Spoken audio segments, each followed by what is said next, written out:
तुम्ही मग त्यांना तुमच्या बरोबर घेण्याचा प्रयत्न करू शकता का? तुम्ही त्यांना प्रधानपद दिले? अहो आम्ही कुठं म्हटले ते त्यांनी जे सांगितलेलं आहे त्यांच्या मनात जो छुपा अजेंडा जो आहे गडकरींच्या मनातला, त्यांना जे प्रधानमंत्री बनायचं स्वप्न आहे, कारण तेव्हा त्यांची निवडणूक होते, मी त्यांच्या विरोधात लढलेलो आहो, त्यावेळेस त्यांनी की प्रधानमंत्री नितीन गडकरी त्याला तुम्हाला मत करायचं आहे अशा पद्धतीचा प्रचार त्यांनी नागपुरात दरवेळेस करतात.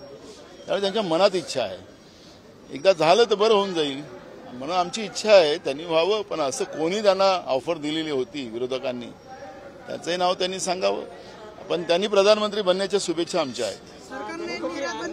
कर्नाटकमध्ये गणपती विसर्जन कर्नाटकमध्ये बंगळुरू शहरामध्ये हिंदुत्वादी संघटना आंदोलन करताना गणेशाची मूर्ती सोबत घेऊन आंदोलन करतात. त्या गणेशाच्या मूर्ती आता पोलिसांनी ताब्यात घेतल्या आहेत. कुठेतरी आता मुख्यमंत्री आणि उपमुख्यमंत्री टीका करतात की कर्नाटकमध्ये अरे महाराष्ट्रातलं सरकार हे नौटंकीबाज सरकार आहे. कर्नाटकमध्ये नेमकं काय चाललेलं आहे त्याच्यापेक्षा गुजरातमध्ये काय चाललेलं आहे ते बघा ना. गुजरातमध्ये गणेश मंडळावर हमले केले जातात आहेत गुजरातमध्ये. तर गुजरातची कहाणी सांगा ना म्हणा, गुजरात धार्जिनी लोक जे बसलेले आहेत. कर्नाटकचा विषू एक वेगळा आहे.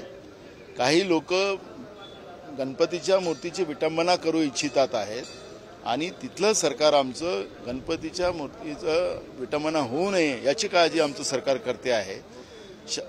कुठल्याही गोष्टीचा विपर्यास कसा करायचा आणि जनतेची दिशाभूल कशी करायची ही आता भाजप आणि त्यांच्यासोबत असलेल्या लोकांच्या जवळ टेक्निक आहे. आणि म्हणून जनतेने त्यांच्या कर्नाटकच्या खोट्या ज्या बातम्या महाराष्ट्रामध्ये पसरवल्या जातात त्याच्यात पडू नये. उद्धव ठाकरेंनी आता भाषणात एक वाक्य वापरलं की मला त्यावेळेसही मुख्यमंत्री होण्याची काय मनापासून इच्छा नव्हती आणि आताही तशी माझी काही इच्छा नाहीये. कुठेतरी उद्धव ठाकरे बॅकफुटला जातात मुख्यमंत्री पदावर. एक बघा, मी तुम्हाला सांगितलं की आमची मुख्यमंत्री पदाची लढाई नाही, ना नाना पटोलेची आहे, ना शरद पवारांची आहे, ना उद्धव ठाकरेंची आहे. आमची लढाई आहे की महाराष्ट्रातलं भ्रष्ट सरकार जे आहे आणि गुजरातला आपला महाराष्ट्र विकतात आहे. शिवाजी महाराजांच्या लुटीचा जो विषय परवा फडणवीसांनी उपस्थित केला होता, आम्ही सुरतला ते आम्ही नाही म्हटलं होतं, ते इतिहासकारांचा शब्द आहे. त्याचा विपर्यास करण्याचं काम फडणवीस करताय. पण आज आमच्या महाराष्ट्राला लुटून गुजरातला देण्याचं पाप एकनाथ शिंदे आणि फडणवीस करतात आहेत. आणि अखेरीत ही जी काही परिस्थिती आहे या परिस्थितीची ओळख त्यांना नसेल तर तो त्यांचा भाग. महाविकास आघाडीमध्ये 125 पेक्षा जास्त जागांवर सहमती झाल्याचं काँग्रेस नेत्यांनी 2 सांगितले. काय वस्तुस्थिती आहे आणि कधीपर्यंत हे? आता आम्ही परवापासून बसू आणि जागा वाटपाचा प्रश्न या 8-10 दिवसामध्ये पूर्ण करू. अनेक मराठा मुख्यमंत्री झाले मात्र एकानेही मराठा आरक्षणासमोर प्रश्न सोडवला नाही. फडणवीस 5 वर्ष मुख्यमंत्री राहिले त्यामुळे पवारांवर राग आहे. पवारांचा राग होता फडणवीसवर असं वक्तव्य जे समोर येतं. कोणी केलं? चंद्रकांत पाटील. त्यांच्यासाठी फडणवीस देव असेल पण महाराष्ट्राच्या जनतेसाठी नाही. एक दुसरा महत्त्वाचा मुद्दा असा आहे की आपल्या नेत्याची पाठराखण कशी करायची ते प्रत्येक पक्षाचे लोक करतात, त्याच्यासारखे चंद्रकांत पाटील करत असतील. मूळ प्रश्न आहे की 2014 ते 19चा काळ अगर फडणवीसचा आपण पाहिलात तर सगळ्यात करप्शन महाराष्ट्रामध्ये त्या काळामध्ये वाढलं आणि त्याचा आता उच्चांक भाजप समर्पित एकनाथ शिंदेच्या सरकारमुळे झालेला आहे. त्यामुळे या सगळ्या विषयावर मला वाटतं की आता नाही, निवडणुकीचं घोडं मैदान जवळ आलेलं आहे, त्या पद्धतीचं आम्ही टाकू. आणि महाराष्ट्र जे पद्धतीनं मागं नेण्याचं काम सुरू झालेलं आहे. आता हा सगळ्यांसमोर प्रश्न असा आलेला आहे की आता मी मगाशी म्हणालो की कर्मचारी लोक सुद्धा आपल्या हक्काची लढाई लढायला अनेक वर्षापासून आंदोलन करतात. ही परिस्थिती महाराष्ट्रात पहिले कधी नव्हती. शिकलेले मुलं मुली आंदोलन करतात आहेत, हे महाराष्ट्रात कधी नव्हतं. शेतकऱ्यांच्या रोज आत्महत्या वाढत चाललेल्या आहेत, हे कधीच एवढ्या पद्धतीचं महाराष्ट्रात नव्हतं. रस्ते बनवले, त्या रस्त्यावर लोक रोज मरतात आहेत. त्याचा समृद्धी मार्ग हा खरं तर एक मृत्यूचा तांडव निर्माण करणारा रस्ता निर्माण झालेला आहे. जेवढं काही होतंय आता आज ग्रामीण भागामध्ये जा, या शहरी भागात जा, रस्ते लोकांना चालायला नाही, गड्ड्यांचे रस्ते झालेले आहेत. महाराष्ट्र गड्ड्यांचा महाराष्ट्र झालेला आहे. आणि हे सांगतात की आम्ही विकास केलेला आहे. त्याच्यामुळे या सगळ्या विषयाचं आता निवडणुका आता येतात आहेत. निवडणुकीच्या काळामध्ये हा सगळा इतिहास जनतेसमोर आम्ही वाटू आणि या लोकांना मी मगाशी सांगितलं की हे लोक या सत्तेतून तडीपार होणार.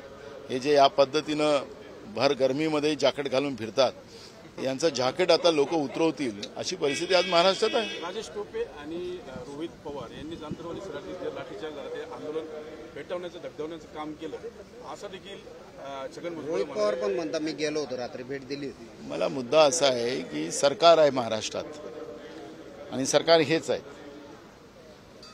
गुलाल उधळणारी लोकच. त्यांना माहीत होतं की या पद्धतीनं कुठल्याही समूहाला भडकवणं आणि त्यांना भडकवून राज्यामध्ये कायदा सुव्यवस्था बिघडवणं हा गुन्हा होतो. मग सरकारजवळ माहिती असेल तर सरकारने कारवाई का नाही केली? निवडणुकीच्या काळातच हा विषय उपस्थित करायचा आणि लोकांची दिशाभूल करायची. महाराष्ट्राच्या जनतेला काय येडे समजतात का ही लोक? त्याच्यामुळे या कहाण्या आता नकोत.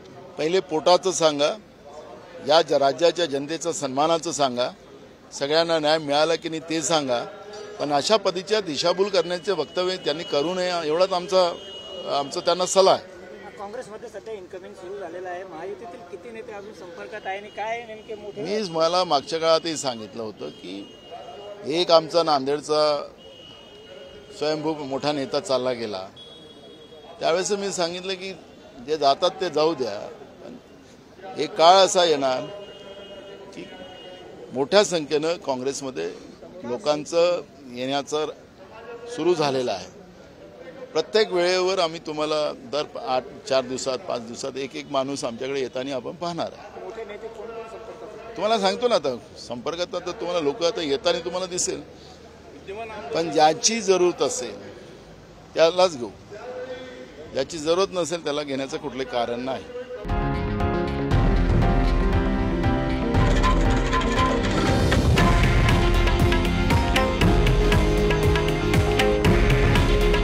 हे आहे देशातील नंबर 1 न्यूज नेटवर्क आणि आपण पाहत आहात TV9 मराठी. काळजी तुमची, हित महाराष्ट्राचं.